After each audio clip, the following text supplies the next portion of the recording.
Ya, pemirsa, untuk membahas masalah ini di studio kami telah hadir Bapak Alphonse Loemau, pengamat kepolisian. Dan selamat sore Pak Alphonse. Selamat sore, Terima Mbak. kasih banyak atas kehadirannya di studio Sindo TV. Pak, kalau misalnya Anda melihat dari kasus ini, dari mana sebenarnya polisi bisa memulai penyidikan kasus pembunuhan ini?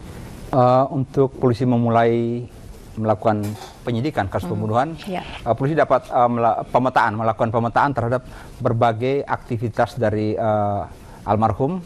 Dari berbagai aktivitas tersebut akan tampak siapa-siapa yang kira-kira menjadi potensi kompetitor atau orang-orang yang tidak senang padanya jadi lawan, ataupun mungkin siapa-siapa yang jadi pendukungnya dia. Dari potensi kompetitor maupun lawan inilah bisa diinventarisir kembali apa-apa saja hal-hal yang paling mungkin membuat pihak-pihak lawan atau kompetitor menjadi sakit hati dan ingin menghabiskan yang bersangkutan.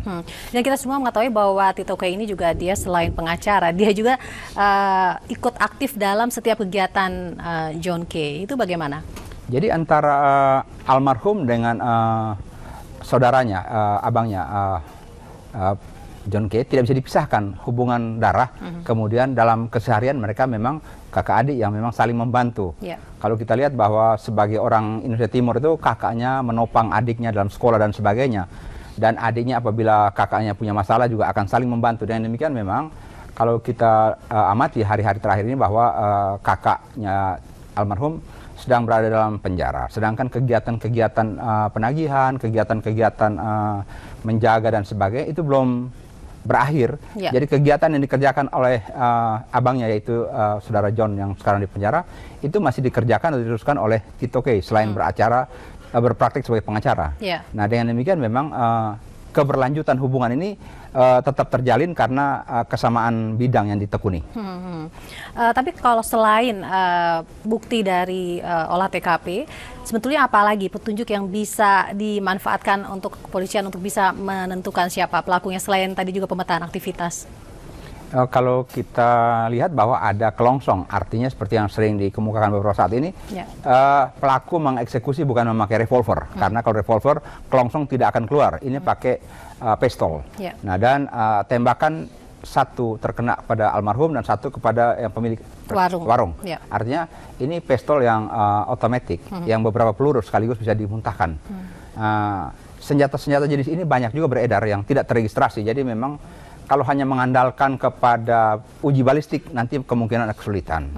Tapi satu-satunya jalan yang paling mungkin yaitu mempelajari jaringan. Dengan siapa akhir-akhir ini almarhum berurusan yang kira-kira punya potensi terjadi benturan keras. Atau adakah kata-kata, tindakan-tindakan, perbuatan-perbuatan yang mungkin membuat pihak lain merasa tidak nyaman dan mungkin pihak lain merasa ini akan membahayakan.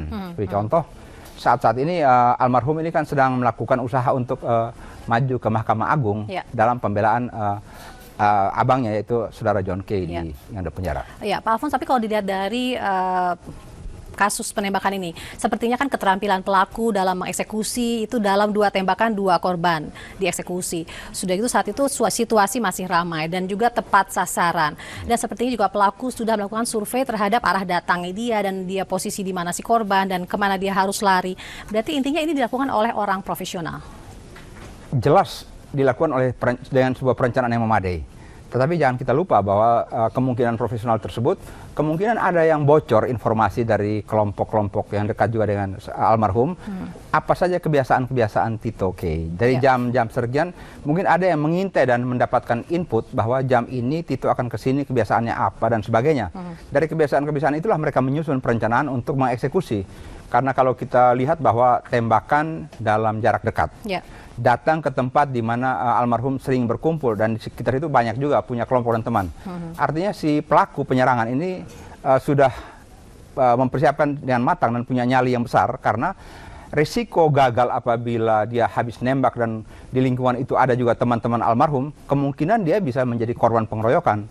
Karena banyak kejadian kita lihat bahwa aparat yang melepaskan tembakan, masyarakat di sekitar bukan takut, bahkan lebih brutal menyerang. Dengan demikian, dengan 2 tembakan dan semua masih terpukau dan melarikan diri, ini perencanaannya dan input datanya sangat memadai.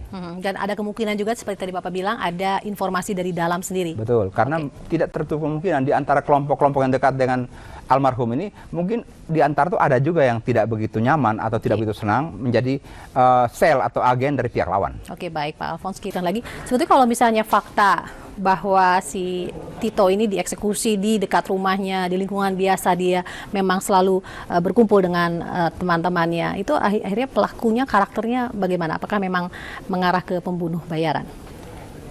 Bisa jadi mengarah ke pembunuh bayaran, tetapi yang jelas bahwa pelaku mendapatkan informasi yang cukup memadai tentang kebiasaan-kebiasaan Tito Kay. Sehingga saya lebih menyorot kemungkinan bahwa informasi ini adalah diperoleh dari lingkaran terdekat Tito Kay. Orang dalam. Orang dalam. Karena tidak tertutup kemungkinan bahwa di sekitar almarhum ini pun orang-orang yang jadi selama ini pengikut atau katakan pendukung, belum tentu semuanya sepenuh hati mendukung, tapi mungkin ada juga yang mungkin pernah dikasarin ataupun merasa tidak senang. Nah, kadang-kadang karena kerekatan kelompok ini sangat tergantung dengan kepentingan, makanya bocor kemana-mana informasinya. Berarti intinya motif yang bisa berada di balik eksekusi ini adalah salah satunya dendam. Bisa terjadi dendam atau kombinasi. Karena kelompok-kelompok ini juga diketahui punya kemampuan mengingat dengan baik dan akan balas dendam secara sistematis terhadap para lawan-lawan yang mereka anggap menyusahkan ataupun pernah membuat mereka menjadi tidak nyaman. Karena kita belum lupa bahwa ini kan sebagai tindakan berulang. Yang pada awalnya abang yang paling besar itu menjadi korban pembunuhan di Jalan Ampera bukan, yang di Jakarta Barat. Kemudian pelakunya itu dibunuh juga di Kebayoran Inn. Nah, kemudian selanjutnya juga orang-orang ini saling membangun kubu bermusuhan atau berseberangan. Akhirnya tidak selesai-selesai intinya, dendam yang tidak ada akhirnya. Tapi sebenarnya untuk mengungkap kasus ini, apakah memang akhirnya bisa diperluas untuk memberantas premanisme di Jakarta? Ini hanya prototipe orang-orang yang datang dari daerah tertentu karena lapangan pekerjaan sama-sama bidang pekerjaan seperti itu. Taruhlah menjaga lahan kosong, melakukan penagihan dan sebagainya. Karena memang kompetensi ataupun apa yang mereka dapat kerjakan cuma itu. Sehingga pada cekungan pekerjaan seperti ini hanya kelompok-kelompok ini yang eksis. Nah, oleh karena itu mereka saling berebutan popularitas untuk bisa mendapatkan bidang-bidang garapan ini. Dan demikian maka persaingan yang kita sebutkan, yang saya sendiri belum tentu sepakat tentang premanisme ini, karena pekerjaan ini selalu ada yang membutuhkan, maka akan selalu hidup.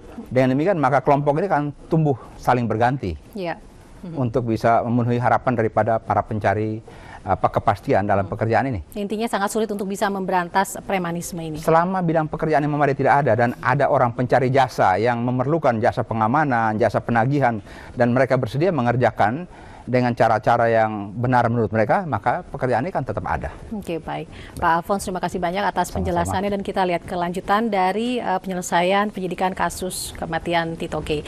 Dan pemirsa, Anda jangan kemana-mana, kami akan kembali setelah jeda pariwara.